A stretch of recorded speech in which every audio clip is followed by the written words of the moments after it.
بسم اللہ الرحمن الرحیم۔ السلام علیکم۔ کیسے ہیں جی تمام دیکھنے والے؟ امید ہے سب خیر و عافیت سے ہوں گے۔ میں ہوں نجیب الحسن صادق آباد سے۔ اچھا جی، اس وقت نا میں آ کے بیٹھا ہوا ہوں چرچا بوٹا شہر ہے، یہ صادق آباد تحصیل کا آگے علاقہ ہے، منٹھار سے آگے، یہاں چولستان شروع ہو رہا ہے آگے نا، روہی جیسے کہتے ہیں۔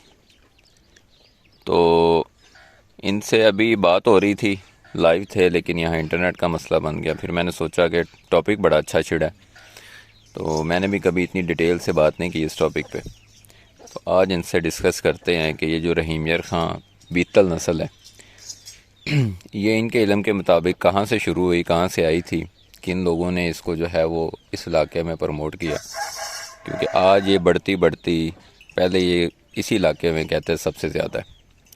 یہ رحیم یار خان اور صادق آباد کے بیچ میں یہ علاقہ لگتا ہے۔ منٹھار جو ہے ویسے یہ اس کو رحیم یار خان کے علاقے میں کاؤنٹ کیا جاتا ہے۔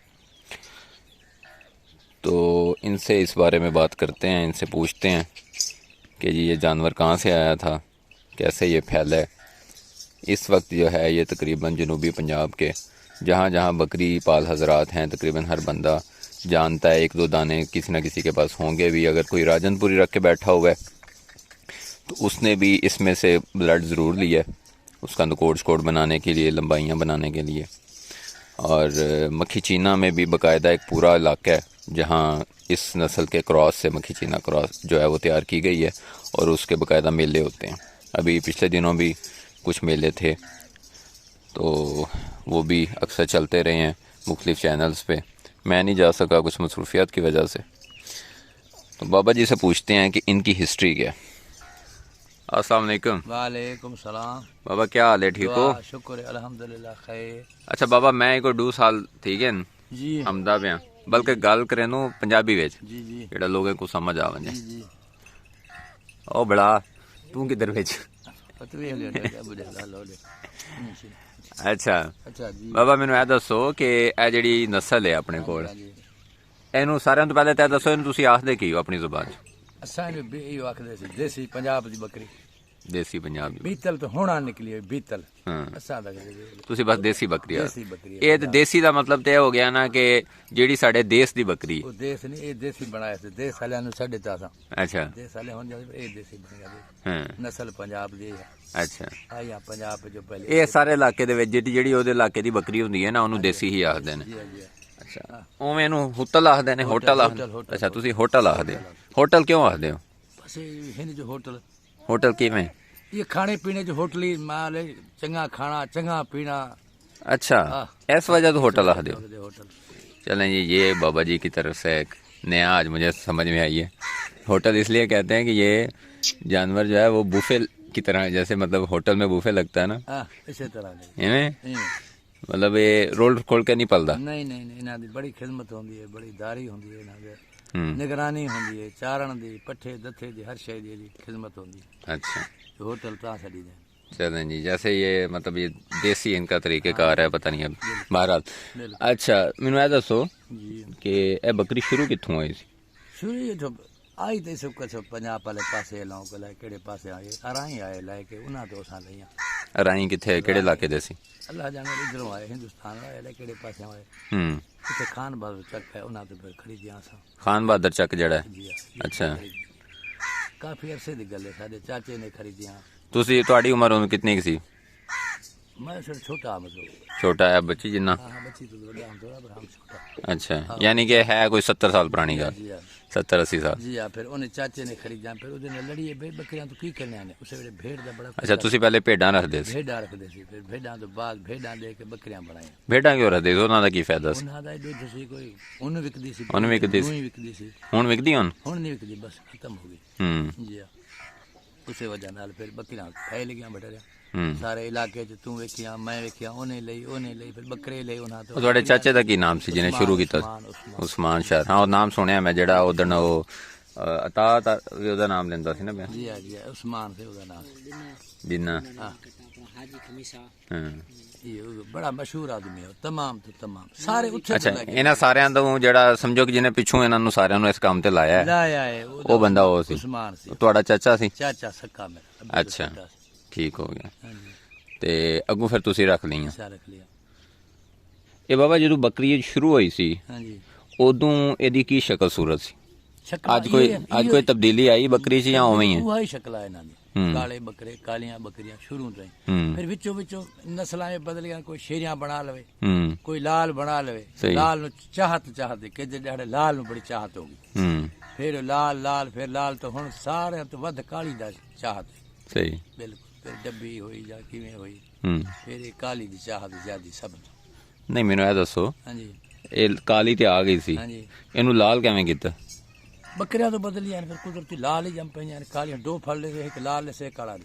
ਲਾਲ ਕੋਈ ਬੱਕਰੀ ਵਿੱਚ ਪਾਈ ਹੋਏਗੀ ਨਾ ਨਹੀਂ ਪਰ ਪਿੱਛੋਂ ਦੀ ਨਸਲ ਆਉਂਦੀ ਹੈ ਕੋਈ ਮੈਂ ਪੁਰਾਣੀ ਤੇ ਬੰਦੀ ਹੈ ਨਾਲ ਸ਼ੇਰੀਆਂ ਬੱਕਰੀ ਪਾਈ ਵਿੱਚ ਸ਼ੇਰੀਆਂ ਵੀ ਪਾਈਆਂ ਸੀ ਹੂੰ ਸ਼ੇਰੀਆਂ ਬੱਕਰੀਆਂ ਤੋਂ ਬੱਕਰਾ ਛੱਡਦੇ ਨੇ ਤੇ ਬੱਕਰੀ ਉਹ ਜਾਂ ਇਸ ਬੱਕਰੀ ਦੇ ਉੱਤੇ ਦੂਸਰਾ ਬੱਕਰਾ ਛੱਡਦੇ ਨੇ ਸ਼ੇਰਾ ਛੱਡਿਆ ਬੱਕਰੀ ਵੀ ਸ਼ੇਰੀ ਰੱਖੀ ਅੱਛਾ। ਉਹਦੀ ਨਸਲ ਉਹਦੀ ਆਮ ਲੋਕਾਂ ਫਿਰ ਸ਼ੇਰੀਆਂ ਲਈਆਂ ਹੂੰ ਆਹ ਸੋਹਣੇ ਨਕੌੜ ਸੋਹਣੀਆਂ ਕਦਾਵਰਾਂ ਬੱਕਰੀ ਉਧਰੋਂ ਨਸਲ ਹੀ ਮੁੱਕ ਗਈ ਫਿਰ ਸ਼ੇਰੀ ਤੋਂ ਗੁਜਰਾਤ ਵੱਲੋਂ ਲੈ ਕੇ ਆਏ ਹੋਣੇ ਨੇ ਉਧਰ ਪ੍ਰਿੰਟ ਇੱਥੋਂ ਹੀ ਪੈਦਾ ਹੋਈਆਂ ਨੇ ਬਸ ਇਸੇ ਸਾਡੀਆਂ ਹੀ ਬੱਕਰੀਆਂ ਆਪਣੀਆਂ ਨੇ। ਫਿਰ ਉਹ ਨਸਲ ਨਾ ਪਾਸ ਹੋਈ ਗੱਦਰਿਆਂ ਜਿਹਾ ਰੰਗ ਦੀਆਂ ਹੋਣ ਹੂੰ ਹੂੰ ਬੱਗੀਆਂ ਚਿੱਟੀਆਂ ਐਵੇਂ ਉਹ ਪਾਸ ਨਸਲ ਹੈ ਤੇ ਸਭ ਤੋਂ ਵਧੀਆ ਨਸਲ ਇਹ ਹੈ ਕਾਲੀ ਕਾਲੇ ਤੇ ਆ ਕੇ ਮੁੱਕੇ ਕਾਲੇ ਵਾਪਸ ਤੇ ਆ ਕੇ ਬਸ ਰੁਕ ਗਿਆ ਸੀ। ਤੇ ਇਹ ਜਿਹੜੀ ਚਿੱਟੀ ਬੱਕਰੀ ਇਹਨਾਂ ਨੇ ਬਣਾ ਲਈ ਹੁਣ ਮੇਲੇ ਤੇ ਵੀ ਆਪਾਂ ਗਏ ਸੀ ਜਦੋਂ ਪਿਛਲੇ ਸਾਲ ਜੀ ਉੱਥੇ ਵੀ ਚਿੱਟੀਆਂ ਬੱਕਰੀਆਂ ਇਸੇ ਸ਼ਕਲ ਵਿੱਚ ਸਾਰੀਆਂ ਹੈ ਚਿੱਟੀਆਂ ਸੀ ਨੁਕਰੀਆਂ ਤੇ ਉਹ ਤਬਦੀਲੀ ਹੋਈਆਂ ਨੇ ਰਾਜਨਪੁਰੀ ਦੇ ਨਾਲ ਪੂਰੀ ਦੇ ਨਾਲ ਬੱਕਰਾ ਛੱਡਿਆ ਨੇ ਜਾਂ ਬੱਕਰੀ ਤੋਂ ਰਲਾ ਕੇ ਚਾਹੇ ਨੇ ਰੱਲੇ ਤੋਂ ਹੂੰ। ਸੋਹਣੀ ਬੱਕਰੀ ਇਹਦੀ ਨਸਲ ਤੋਂ ਹੋਣੀ ਹੈ ਹੂੰ ਕਰਾਸ ਹੋਈ ਹੋਵੇ ਨਾ ਤੇ ਉਹ ਨਸਲ ਸੋਹਣੀ ਹੋ ਜਾਂਦੀ ਹੈ ਹੂੰ ਇਹ ਮੂੰਹ ਬੁੱਥੇ 'ਚ ਸੋਹਣੀਆਂ ਹੂੰ।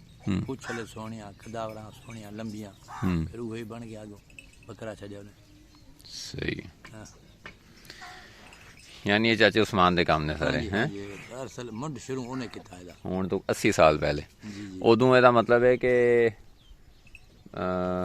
ਪਾਕਿਸਤਾਨ ਬਣਨ ਤੋਂ ਬਾਅਦ ਦੀ ਗੱਲ ਹੈ ਨਾ ਹਾਂ ਪਾਕਿਸਤਾਨ ਬਣੇ ਤੋਂ ਬਾਅਦ ਤਾਜ਼ਾ ਬਣਿਆ ਪਾਕਿਸਤਾਨ ਉਦੋਂ ਪੈਦਾ ਹੋਇਆ उस्मान के मूसा ਮੂਸਾ ਕੌਣ ਸੀ ਕੋਈ ਸ਼ਰ वही से ਇਹ ਮਜ਼ਾਰੀ ਸੀ।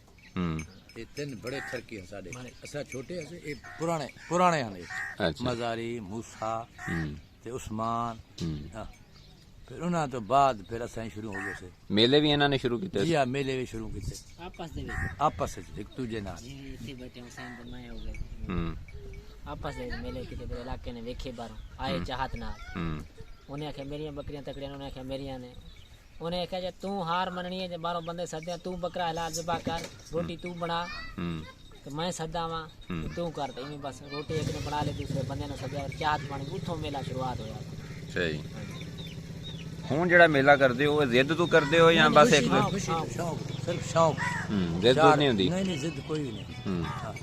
ਇਹ ਸਾਰੇ ਮਾਲ ਸੜੀ ਦੇ ਨਾ ਇਹ ਸ਼ੌਕ ਨਾਲ ਹੁੰਦਾ ਜ਼ਿੱਦ ਨਾਲ ਕੋ ਕਰ ਲਵੇ ਤਾਂ ਕਰ ਲਵੇ ਫਿਰ। यस ਹਾਂ ਉਹ ਮੈਂ ਵੀ ਇਹ ਦੇਖਿਆ ਵੀ ਉਹ ਜ਼ਿੱਦ ਵਾਲਾ ਮਾਮਲਾ ਨਹੀਂ ਮਾਮਲਾ ਹੈ ਨਹੀਂ ਹੁੰਦਾ ਬਸ ਸਾਰਿਆਂ ਨੂੰ ਰਾਜ਼ੀ ਕਰਨਾ जी जी ਕਾਲ ਹੁਣ ਉਧਰ ਜਾ ਕੇ ਕਰ ਬਈ ਕਾਲ ਇੱਥੇ ਬੈਕ ਹੁਣ ਕਰਨ ਦੀ ਇਜਾਜ਼ਤ ਨਹੀਂ ਹਾਂਜੀ ਅੱਛਾ ਜੀ ਠੀਕ ਹੋ ਗਿਆ ਹਾਂਜੀ ਚਲੋ ਇਹ ਤੇ ਆ ਜਾਏ ਮੈਂ ਵੀ ਇਤਨੀ ਦੇਰ ਦਾ ਹੁੰਨਾ ਤੇ ਕਦੀ ਐਵੇਂ ਇਸ ਟੌਪਿਕ ਤੇ ਆਪਾਂ ਗੱਲ ਨਹੀਂ ਕੀਤੀ ਜੀ ਜੀ शौकी रिवाज चार समझ दोस्त समझ इकट्ठे होने हम्म। नस्ल का पता लगता है इन्ने जड़ाले वधे ने इन्ने शौकीन वधे ने समझ ਸਹੀ चाहत वधी है ਯਾਨੀ ਇੱਕ ਦੂਸਰੇ ਦੀ ਹੌਸਲਾ ਅਫਜ਼ਾਈ ਵਾਸਤੇ ਹੌਸਲਾ ਸ਼ੌਕ ਵਧੇ ਸ਼ੌਕ ਵਧੇ जिद होते हैं। ਠੀਕ ਹੋ ਗਿਆ ਬਾਬਾ ਇੱਕ ਚੀਜ਼ ਹੈ ਤੁਸੀਂ ਵੀ ਦੱਸ ਦਿਓ ਕਿ ਪਹਿਲੇ ਸਾਡੀਆਂ ਬੱਕਰੀਆਂ 3 ਕਿਲੋ ਤੱਕ ਦੁੱਧ ਕਰਦੀਆਂ ਸੀ 4 ਕਿਲੋ ਦੁੱਧ ਕਰਦੀਆਂ ਸੀ ਹੁਣ ਬੱਕਰੀਆਂ ਆ ਗਈਆਂ ਨੇ ਬੜੀ ਕੋ ਘੱਟ ਬੱਕਰੀ ਹੁੰਦੀ ਜਿਹੜੀ 2.5-3 ਕਿਲੋ ਦੁੱਧ ਕਰਦੀ ਜੀ, ਘੱਟ। ਨਹੀਂ ਤੇ ਜ਼ਿਆਦਾ 1.5 ਕਿਲੋ 1.5 ਕਿਲੋ ਬਸ ਕਿਲੋ ਇਹ ਕਰਦੀਆਂ ਬਾਕੀ ਉਹਦੀ ਵਜ੍ਹਾ ਕੀ ਬੱਕਰੀ ਜ਼ਿਆਦਾ ਬਰੀਕ ਕਰਦਿਆਂ ਬੱਕਰੀ ਮਾੜੀ ਕਰ ਲਈ ਜਾਂ ਕੀ ਚੱਕਰ ਹੈ ਕੋਈ ਸਮਝ ਨਹੀਂ ਆਉਂਦਾ ਇਸ ਗੱਲ खुराक ਦੀ मसला है ਹੂੰ खुराक ਖੁਰਾਕ ਦਾ ਮਸਲਾ ਹੈ खुराक क्योंकि चरा बाहर दा हुंदा सी हम्म। फिर तुर के मियां सी पद्धर होंदे सी ਹੂੰ ते ਬੇਰੀ सुबह दा ਖਾ ਲੈ नाश्ता ਸਰੀ बेरी ਖਾ ਲੈ ਕਿਕਰ ਖਾ ਲੈ ਜਿੱਧਰੋਂ ਚਾਰੀਆਂ ਕੋਈ ਡਕਦਾ ਨਾ ਜਿੱਥੋਂ ਟਾਣਾ ਵੱਢ ਸਕੇ ਹੂੰ ਹੁਣ ਤਾਂ ਇਹ ਹੋਟਲ ਵਾਲੀ ਰੋਟੀ ਹੈ ਬਸ ਘਰ ਹੀ ਘਰ ਹੂੰ ਹਾਂ ਚਲੇ ਦਾ ਬੜਾ ਠੀਕ, ਮਸਲਾ ਹੁੰਦਾ स्प्रे मेरी जेड़ी समझ खुराक के स्प्रे ते मेरा ਜਿਵੇਂ ਇਨਸਾਨਾਂ ਤੇ ਅਸਰ ਹੋਇਆ ਹੈ, ਮਾਹੌਲ ਦਾ ਇਹਨਾਂ ਜਾਨਵਰਾਂ ਤੇ ਵੀ ਉਹ ਅਸਰ ਹੋਇਆ ਠੀਕ ਯਾਨੀ ਕਿ ਇਹਨਾਂ ਨੂੰ ਜਿੰਨੀ ਅੱਛੀ ਖੁਰਾਕ ਦੀ ਜ਼ਰੂਰਤ ਹੈ ਉਨੀ ਇਸ ਸਿਸਟਮ 'ਚ ਦਿੱਤੀ ਨਹੀਂ ਜਾ ਸਕੀ ਜਿਹਦੀ ਵਜ੍ਹਾ ਤੋਂ ਜਾਨਵਰਾਂ 'ਚ ਦੁੱਧ ਦੀ ਕਮੀ ਆਈ ਪਹਿਲੇ ਤੋਂ ਬੱਕਰੀ ਦਾ ਸਾਈਜ਼ ਵੀ ਬਾਬਾ ਦੱਸਦਾ ਸੀ ਵੀ ਜਿੰਨੀ ਵੱਡੀ ਆ ਬੱਕਰੀ ਬਣ ਜਾਂਦੀ ਹੈ ਉਨੀ ਹੁਣ ਨਹੀਂ ਬਣ ਰਹੀ। ਨਹੀਂ ਬਣ ਰਹੀ। ਮੈਨੂੰ ਤਾਂ ਵੈਸੇ ਇਹਦੇ 'ਚ ਦੋ ਵਜ੍ਹਾ ਸਮਝ ਆਉਂਦੀਆਂ ਨੇ। ਇੱਕ ਇਹ ਵੇ ਕਿ ਤੁਸੀਂ ਕਿਉਂਕਿ ਛਾਂਟੀ ਹੀ ਇਹਦੀ ਇਸ ਹਿਸਾਬ ਨਾਲ ਕੀਤੀ ਕਿ ਕਿਉਂਕਿ ਮੇਲੇ 'ਚ ਬੱਕਰੀ ਪਸੰਦ ਕੀਤੀ ਜਾਂਦੀ ਬਰੀਕ, ਜਿੰਨੀ ਬਰੀਕ ਹੋਵੇ। ਜਿੰਨੀ ਬਰੀ ਹੁਣ ਜਿੰਨਾ ਬਰੀਕ ਹੱਡੀ ਦਾ ਜਾਨਵਰ ਹੁੰਦਾ ਹੈ, ਜਿੰਨਾ ਬਰੀਕ ਹੁੰਦਾ ਹੈ, ਉਨਾ ਜ਼ਾਹਰੀ ਗੱਲ ਹੈ ਉਹਦਾ ਪੇਟ ਸਾਈਜ਼ ਵੀ ਉਨਾ ਛੋਟਾ ਹੁੰਦਾ ਹੈ। ਜਦੋਂ ਪੇਟ ਸਾਈਜ਼ ਛੋਟਾ ਹੁੰਦਾ, ਮੈਂ ਆਪਣੇ ਕੋਲ ਬੱਕਰੀਆਂ ਵੇਖੀਆਂ ਨੇ। ਲੋਕ ਆਉਂਦੇ ਨੇ ਕਿ ਬੱਕਰੀ ਸਾਡੀ ਖਾ ਜਾਂਦੀ ਹੈ, ਮੈਂ ਹੁਣ TMR ਪਾਣਾ ਬਾਬਾ। ਲੋਕ ਆਉਂਦੇ ਨੇ ਸਾਡੀ ਬੱਕਰੀ ਖਾ ਜਾਂਦੀ 3 ਕਿਲੋ, 50 ਕਿਲੋ 60 ਕਿਲੋ ਦੀ ਬੱਕਰੀ, ਤੇ ਭਾਵੇਂ ਤੁਸੀਂ ਆਂਦੇ ਹੋ ਕਿ ਕਿਲੋ ਡੇਢ ਪਾਓ। ਮੈਂ ਨਾ ਯਾਰ ਮੈਂ ਤੇ ਪਾ ਰਿਹਾ। ਜੀ ਹਾਂ ਹੁਣ ਮੇਰੀ ਬੱਕਰੀ 60 ਕਿਲੋ, ਹੁਣ ਜੁਗਨੀ ਬੱਕਰੀ ਹੈ, ਮੈਂ 60-70 ਕਿਲੋ ਵਜ਼ਨ ਹੋਣਾ ਉਹਦਾ। ਬਿਲਕੁਲ ਉਹਨੂੰ ਮੈਂ ਪਾਣਾ 1.5 ਕਿਲੋ ਵੀ ਨਹੀਂ ਹੁੰਦਾ, 1.5 ਕਿਲੋ ਤੋਂ ਵੀ ਥੋੜਾ TMR ਬਣਦਾ। ਪਤਲੀ ਬੱਕਰੀ ਹੈ। ਪਤਲੀ ਬੱਕਰੀ ਹੈ। ਹੁਣ ਉਹਨਾਂ ਦੇ ਮੇਦਿਆਂ ਦੇ ਸਾਈਜ਼ ਵੀ ਛੋਟੇ ਹੋ ਗਏ ਨੇ। ਬਿਲਕੁਲ ਛੋਟਾ। ਅਗਰ ਉਹ ਉਹਨਾਂ ਦਾ ਆਊਟਪੁੱਟ ਘੱਟ ਹੈ ਤੇ ਉਹਨਾਂ ਦਾ ਇਨਪੁੱਟ ਵੀ ਘੱਟ ਹੈ। ਜੀ ਹਾਂ ਬਹਰਹਾਲ ਅਗਰ ਇਹਨਾਂ ਨੂੰ ਮਕਸਦ ਹੈ ਉਹੀ ਹੈ ਕਿ ਇਹ ਅਸਲ 'ਚ ਫੈਂਸੀ ਕਰਦੇ ਆ ਨਾ। ਇੱਕ ਤੇ ਖੁਰਾਕ ਦੀ ਤੁਹਾਡੇ ਕੋਲ ਆਈ, ਇਹ ਵੀ ਇੱਕ ਹਕੀਕਤ ਹੈ। ਇਹ ਖੁਰਾਕ ਪਹਿਲੇ ਤਰ੍ਹਾਂ ਜਿਵੇਂ ਖੁੱਲੀ ਖੁਰਾਕ ਮਿਲਦੀ ਸੀ ਚਰਾਈ ਸਿਸਟਮ ਤੇ, ਉਵੇਂ ਹੁਣ ਨਹੀਂ ਮਿਲਦੀ। ਦੂਸਰੀ ਚੀਜ਼ ਇਹ ਆ ਗਈ ਕਿ ਇਹ ਮੇਲਿਆਂ ਦੇ ਵਿੱਚ ਜਿਹੜੀ ਬੱਕਰੀ ਜ਼ਿਆਦਾ ਪਸੰਦ ਕੀਤੀ ਜਾਂਦੀ ਹੈ ਪਤਲੀ ਉਹ ਵੀ ਪਤਲੀ ਪਸੰਦ ਕੀਤੀ ਜਾਂਦੀ, ਜਿਹਦਾ ਪੇਟ ਥੋੜਾ ਭਾਰਾ ਹੋਵੇ, ਨਹੀਂ ਪਾਸ ਆਉਂਦੀ। ਪੁੱਠ ਜ਼ਰਾ ਜ਼ਿਆਦਾ ਭਾਰੀ ਹੋਵੇ, ਉਹ ਨਹੀਂ ਪਾਸ ਹੁੰਦੇ। ਉਹਦੀ ਵਜ੍ਹਾ ਤੋਂ ਵੀ ਇਹ ਜਾਨਵਰਾਂ 'ਚ ਉਹ ਖੂਬੀਆਂ ਘੱਟ ਹੋ ਗਈਆਂ। ਜੀ ਹਾਂ ਤੇ ਅਗਰ ਉਹ ਘੱਟ ਕੀਤੀਆਂ ਜਾ ਸਕਦੀਆਂ ਨੇ ਤਾਂ ਵਧਾਈਆਂ ਵੀ ਜਾ ਸਕਦੀਆਂ। कोई बड़ा वो मतलब इतना साइंस नहीं है। ओके चलें जी, ये बाबा जी के साथ आज गपशप थी ख़ास तौर पे इस नस्ल के बारे में कि ये जो रहीम यार खान होटल आज ये इन्होंने बताया क्यों कहते हैं होटल। ये कहते हैं जी इसलिए कहते हैं कि ये बकरी जो है ना, जैसे हम होटल पे जाके खाना खाते हैं पसंद का, तो ये अपनी पसंद की खुराक खाते हैं, तो वो होटल ही कहते होंगे शुरू में, एवं ही है। ये फलानी होटली चीज़ है जी, जैसे आप आने फलाना शहर का शहरी बंदा है जी है, तो उधर से अब ये इसे होटल कहते हैं। कुछ हमारे जैसे जो होटल कहते हैं, कुछ होताल कहते हैं। तो बहरहाल कोई इतना, क्योंकि हमारे पाकिस्तान में ये कलमियाँ है कि जो हमारी नस्लें हैं इनको बाकायदा रजिस्टर नहीं किया गया, और इसलिए उनके कोई स्पेसिफिक नाम नहीं है। लाइव स्टॉक में जो इसका नाम है वो रहीम यार खां बीतल है, इसलिए मैं इसे रहीम यार खां बीतल ही कहता हूँ। तो उम्मीद है इस गपशप से आप लोगों ने कुछ ना कुछ अखज़ किया होगा। हम लोग कुछ है ना सिंध है ना पंजाब है। तो बाकी बाबर के पास आए बैठे हैं, इस माहौल को एंजॉय कर रहे हैं। तो मेरी कोशिश होती है जब ज़रा, क्योंकि ये रूटीन की जो हमारी मसरूफियत होती है भाग दौड़, उसमें मेंटली तौर पे ना बंदा ज़रा स्ट्रेस में आ जाता है। तो ये कुछ टाइम ख़ुद को देना चाहिए, ज़रा रिलैक्स हो जाए, ऐसे गपशप हो जाए। तो ये बाबों से और ये पुराने चरवाहों से मिलके बड़ी सारी चीज़ें जो हैं वो डिस्कस होती हैं। आप भी अगर चाहे आप फार्मिंग कर रहे हैं, शहर में रह के कर रहे हैं, लेकिन इन लोगों से आप कांटेक्ट में रहें, इन लोगों से मिलते रहें, इनकी भी हौसला अफजाई होती है और आपका शौक़ भी जो है वो बना रहेगा, आपका इंटरेस्ट भी बना रहेगा। तो इजाज़त दें जी, दुआ में याद रखें, इनके लिए भी दुआ करें, मेहनती लोग हैं, अल्लाह ताला इनके माल में बरकत दे। अल्लाह हाफ़िज़ जी।